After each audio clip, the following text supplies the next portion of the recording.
दांत हथियावतानी हो। ए पाठक जी गाजरा के माजरा बतावतानी हो। काटे खातिर दांत हथियावतानी हो। फगुआ के माजा पूरा कैस करेला। फगुआ के माजा पूरा कैस करेला। ओही हवे बगन ऐस करेला। मुली बबुआन हवे कैस करेला। ओही हवे बगन ऐस करेला। ओही हवे बगन ऐस करेला।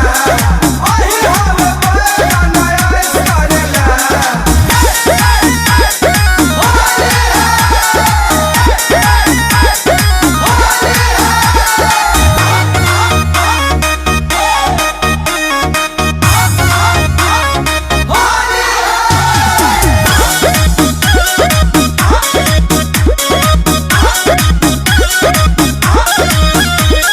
कृष्णा बेदर्द